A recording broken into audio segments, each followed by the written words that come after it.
भारत के उत्तर पूर्व में बसा एक ऐसा राज्य जहाँ सुबह की शुरुआत चाय की खुशबू से होती है, जहाँ नदियाँ सिर्फ बहती नहीं है, संस्कृति को अपने साथ बहा ले जाती है। तो आइए चलते हैं एक नई जगह को देखने, जिसका नाम है असम। असम को समझने के लिए सबसे पहले हम इसकी जीवन रेखा नदी ब्रह्मपुत्र की बात करते हैं। हर साल ब्रह्मपुत्र नदी की धाराएं खेतों में उपजाऊ मिट्टी छोड़ जाती है, जिससे असम की जमीन हरी भरी और जीवन आगे बढ़ता है। लेकिन मानसून के टाइम यही नदी आने वाली बाढ़ और यहाँ के लोगों के लिए बड़ी चुनौती बन जाती है। फिर भी असम के लोग इस नदी के साथ संघर्ष नहीं करते, बल्कि संतुलन में जीना जानते हैं। ब्रह्मपुत्र के किनारों पर फैली हरियाली, दूर तक फैले पहाड़ और यहाँ के घने जंगल आज भी यहाँ का एक खूबसूरत नज़ारा है। इस नदी का असम के प्राकृतिक जीवन में बहुत योगदान है। अब चलिए चलते हैं असम के वन्य जीवों और यहाँ के घने जंगलों की ओर। असम दुनिया भर में जाना जाता है अपने एक सींग के राइनोस के लिए।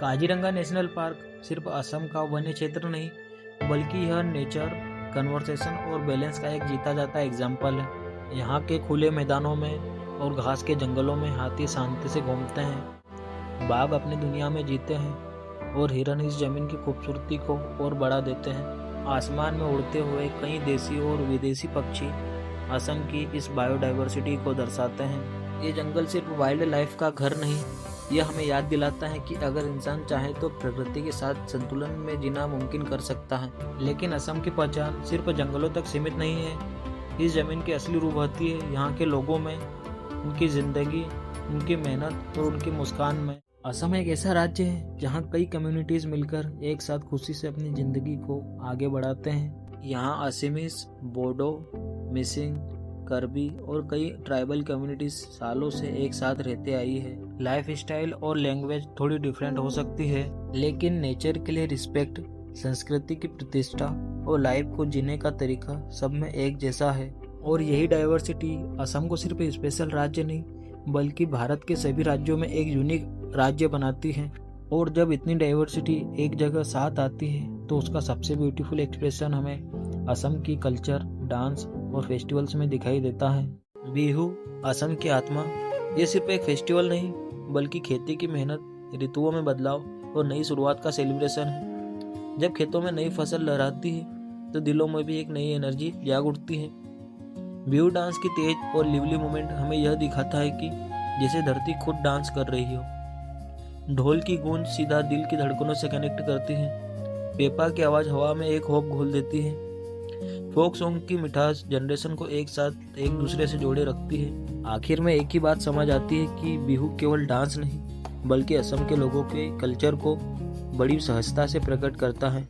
और यहाँ के कल्चर और डांस के बाद बात अधूरी रह जाएगी अगर हम असम के स्वाद को ना छुए। असम का खाना दिखने में सिंपल, लेकिन टेस्ट में बेहद डीप होता है। यहाँ की थाली में चावल सिर्फ फूड नहीं, बल्कि डेली लाइफ का एक आधार है।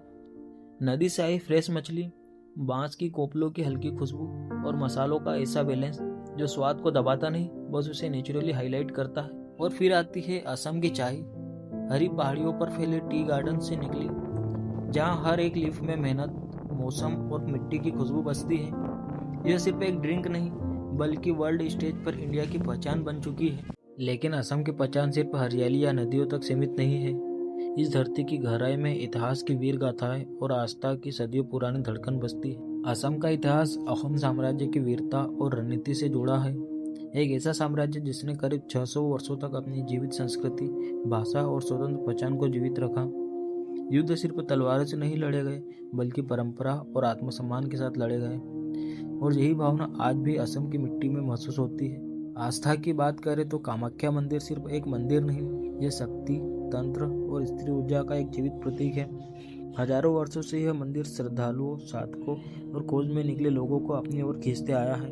और फिर है माजुली, दुनिया का सबसे बड़ा नदी द्वीप। ब्रह्मपुत्र की गोद में बसा यह स्थान शोर से दूर शांति और साधना का केंद्र है। इस द्वीप पर हमें भक्ति, कला और सरल जीवन का अनूठा संगम देखने को मिलता है, जहाँ समय मानो थोड़ा धीमा चलने लगता है।